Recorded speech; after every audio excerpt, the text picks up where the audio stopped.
Well, things are really heating up for Mel Gibson and the whole situation that's going on with him. He's come out and he started again with the conspiracy theory, and they actually are calling it a conspiracy theory because he's saying that um, the fires that happen, they are strange, right? And they are very strange, and they are. They are the things that happen in California is very strange. Still, it should be investigated. A lot of stuff about the fire just doesn't add up. You know, the fact that you have Stewart and Lydia Resnick controlling the fire, controlling the water in California, and the fact that nobody was able to even get water. What happened basically is that I even watched a video that a guy, he was trying to put a fire out at his house, and when he turned the water spigot on just to even use this water hose, there was no water pressure. There was nothing. And so this comes straight from the horse's mouth. So a lot of people are talking about it. And Mel Gibson, of course, he's going to say it. And I think one of the things that Mel Gibson says is that he believes that, well, anyway, let me just let you hear what he has to say. Award-winning director Mel Gibson, an old friend, a Malibu resident who tragically just lost his home to the Palisades fire. Mel, I was thinking about you when I saw this fire break out. I think I talked to Raymond. I said, is Mel okay? Is his family okay? I instantly thought of you. He said he thought you were okay. And I'm glad you got out. I'm glad your family is safe. But tell us what it was like to be on Rogan's podcast when I guess you learned that your home had been lost. Well, I didn't learn it was lost. I knew the neighborhood was on fire, then I was in the path. So I was a little tense while I talked to Joe, but he's a guy that can put you at your ease fairly well. So I was doing okay. And I knew that Mel, my family was safe and out of harm's way. Were you able to get possessions that, of course, are really immaterial when you have your family, but I've been to your house. It was an incredible home, beautiful home. But were you able to get anything out of your house? Not much. A few necessary things. You know, my son I said, just go and grab this and this and this. And he grabbed like 3 things and took off. And then, those are okay. Stuff like passports and a couple of papers and stuff like that. But by and large, everything was just, it looked, when I got there the other day, I went up there yesterday, it looked like Dresden, after Bomber Harris got through with it. Yeah. Mel, so nothing left. For those of us watching this from afar, try to convey to us the feeling of seeing your home, your neighbors' homes, and the community there at such a loss. I mean, it's tragic. It makes you really sad. I was actually, there are neighbors I have that I was actually looking at them. I felt worse for them than I did for myself. I look at it as a strange mixture of sadness and almost kind of an elation in a sense that I count my blessings, no matter what. These are things, and they may or may not be replaceable, but they're only things, and we're still here, and I just kind of look at it as almost in a weird kind of way a purification but of course it's very sad, and there were many things gone in the blaze that I've thought about since. I thought, oh damn, that's too bad, but works of art, photographs, rare books, old books. Some as old as 1600. It's like Had a book as old as the 1600s. Can you imagine the devastation that fire did? And what's odd about it is that this is only part of the story. Mel Gibson has been on record talking about things that are going on in Hollywood. And he's been saying things that, as he's been talking, it's been getting closer and closer to the truth about some of the things that's going on in Hollywood, right? And a lot of it is very, very evil, very, very wicked.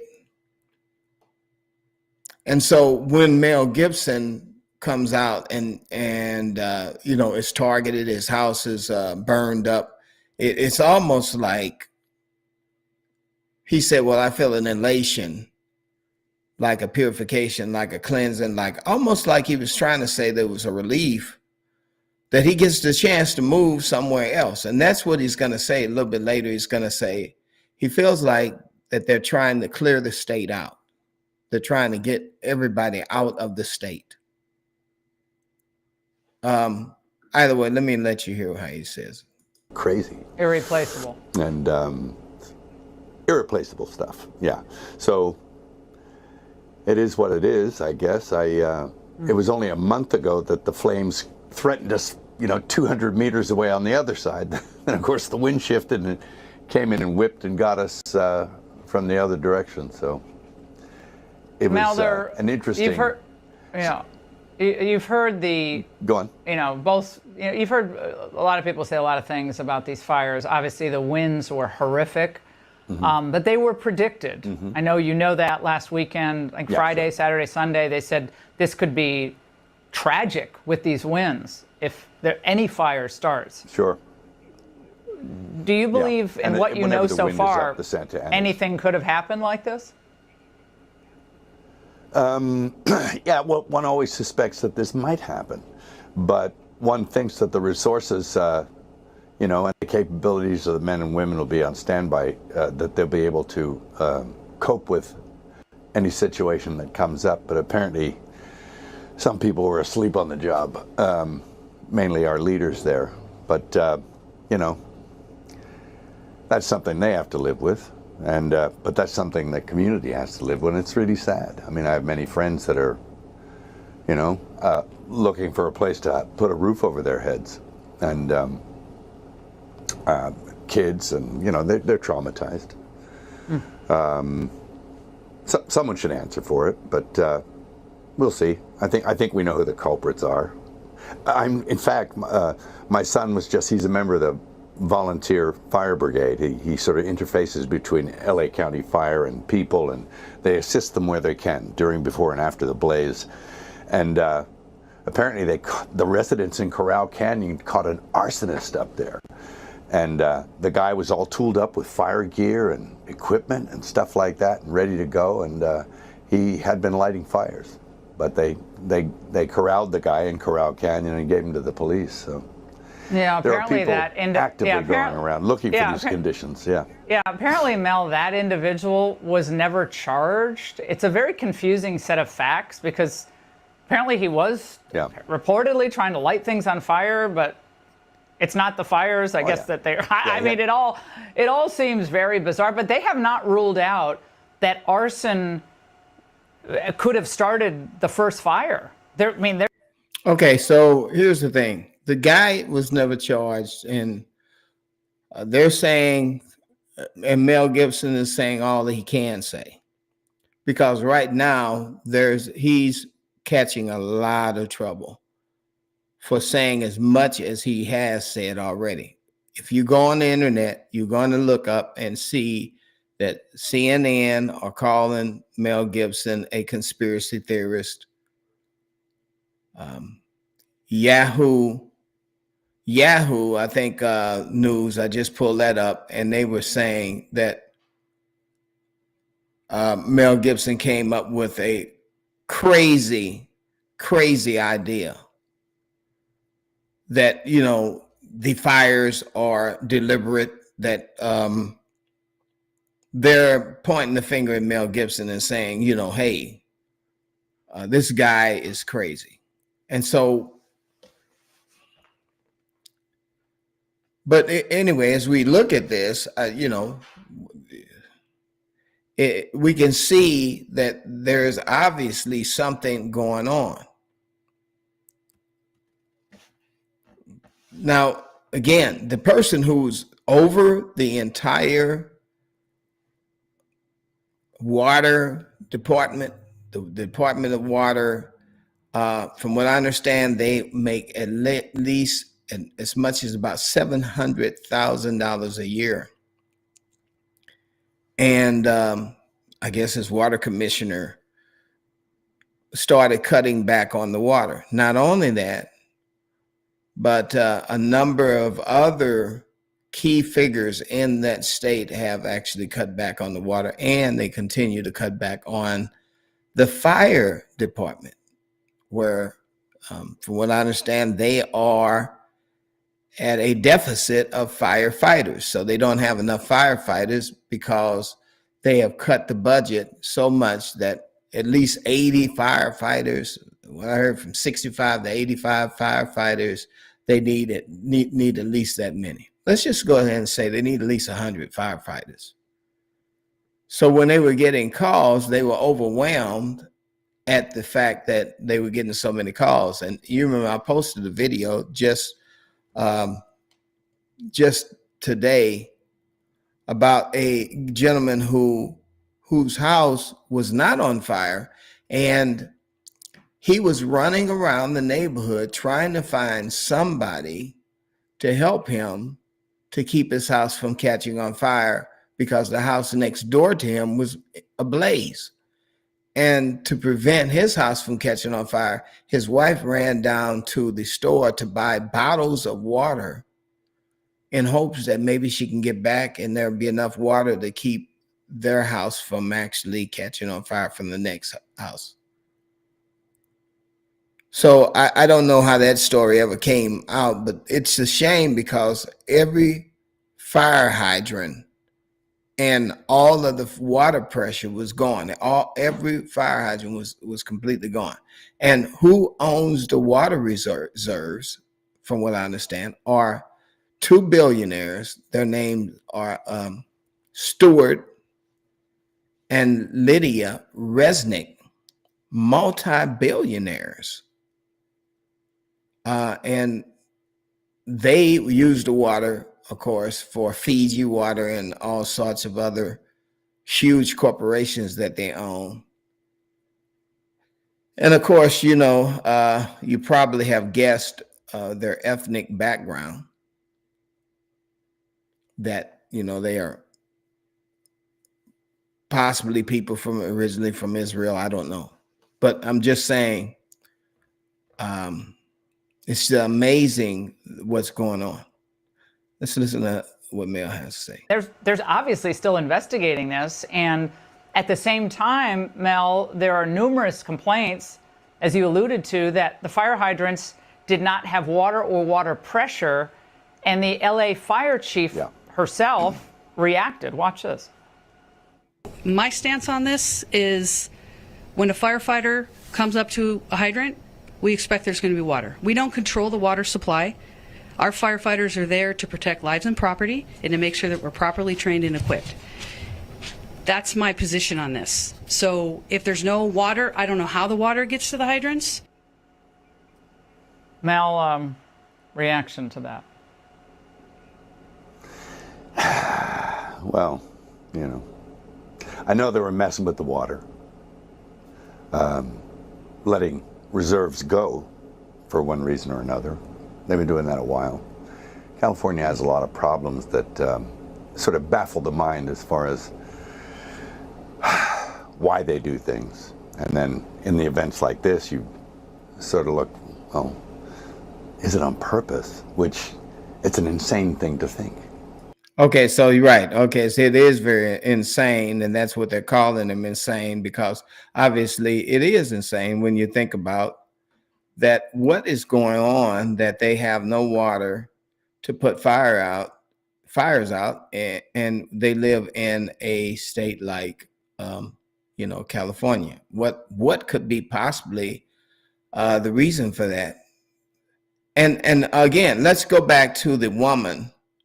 Let me see if I can go back to her without doing too much damage to the stream I have here. The woman, Christine M. Crowley.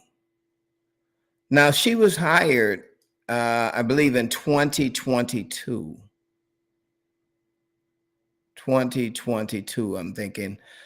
She was one of the first lesbian fire chiefs, female. And well, yeah, I guess lesbian implies that. And so she was one of the first that they had, and they were celebrating her in 2022. Now, I'm wondering if identity politics has anything to do with the fact that, well, she went to she was hired in this job, and now it's almost like she's being the fall guy for something that's a major problem that's way above her head. But at the same time, she is responsible for checking the pressure on those, checking the pressure and just everything. She's responsible for that.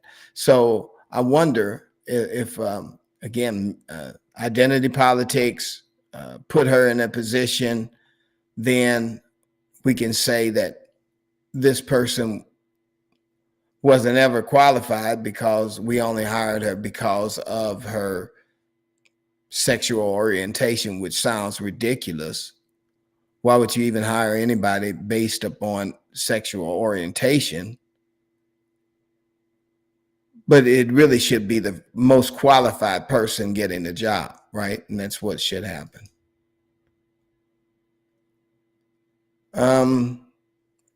Let's see here. Let's go back. California and across the country. That's a big push by the climate folks. And you're already hearing rumblings of that. In this case, like goodbye single family homes, hello high density housing. Yeah, that's what. And obviously there's a great need for high density housing in California and across the country. That's a big push by the climate folks. And you're already hearing rumblings of that. High density housing, 15-minute cities, freedom cities, all of these new kind of structures that they want to build. It does seem very convenient for them to for the housing that people have, the huge houses.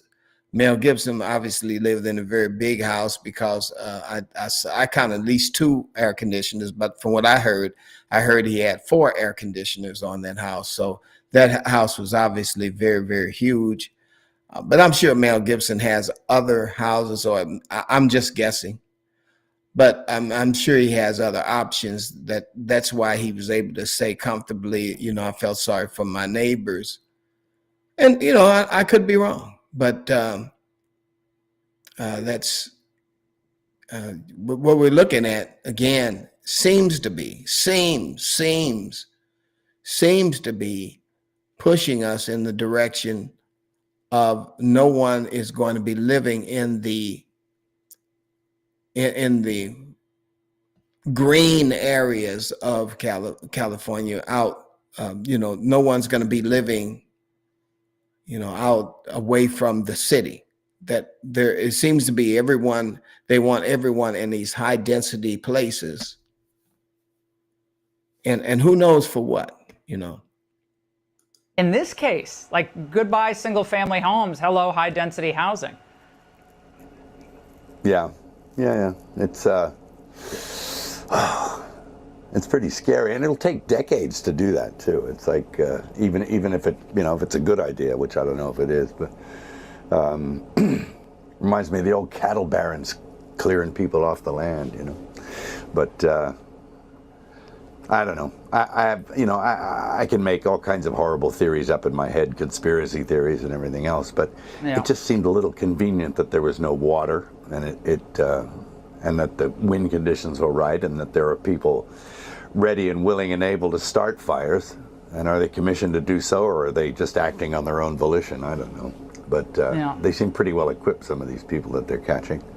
A lot of questions. A lot of questions, Mel. Mel, a message tonight. I'll sift through the remains of my place and see if I can find any clues for you. Mel, any message from you to Governor Newsom or Karen Bass tonight? Spend less on hair gel. That's it. Yeah. You know, what can I say to them? Not big admirer of either, but there Yeah. you go. Now, Mel, I know multiple shows and films have been put on hold. Everyone's livelihood has been put on hold, been involved in these fires, affected by the fires. And I know you have a film, Flight Risk, that's coming out in just 2 weeks. First film you've directed since 2016's Hacksaw Ridge, which we love. The Ingram family loved Hacksaw Ridge. So what can we expect with the industry going through changes already with these fires affecting production? And I can't wait for this film. Oh, sure. There's going to be, I think, people will have to adapt. I mean, very few things are made in California now anyway. I mean, over all these years, the playing field never really got leveled as far as, tax exemptions and all this advantages and you could get from making film here. So, production goes on in the various places that it does. And I think for the industry, times of crisis have always been good for the entertainment industry. Not that I'm saying any crisis is good, no, but I think people want, they want to be entertained during those times, and they like escapism and just things for pure entertainment, which is what I was trying to do with Flight Risk anyway. It's just a pure entertainment piece. But well, we need it. We need pure entertainment. And Mel, you know what else we need? You know what else we need, which I cannot wait to talk to you about at length, is the resurrection. And I know you've been working on that for quite a long time. But how wonderful it will be for us to have the resurrection in film. And what can you tell us briefly? Yeah. Briefly? Wow. It's an ambitious thing, and it's after working on it for 6 or 7 years with Randall Wallace and my brother, all of us kind of contributing to the writing. It's going to be something that I hardly expected. I mean, I think I told Joe the other day. He said, "What's it like?" I said, "It's kind of like an acid trip, but you're dealing with big stuff and big questions in other realms, and it'll certainly be theologically and visually and artistically for me challenging. But you got to step up to the plate and take a swing, right?" Oh no, Mel, you've never done that. You've never done that in your career. Mel, I'm so glad that you're okay. You've helped me in times of crisis. When I was going through cancer, I will never forget, you called me and gave me really great words of wisdom about treatment, and you were so fabulous all those years ago, 20 years ago, actually. Okay, so sounds like they're wrapping it up, but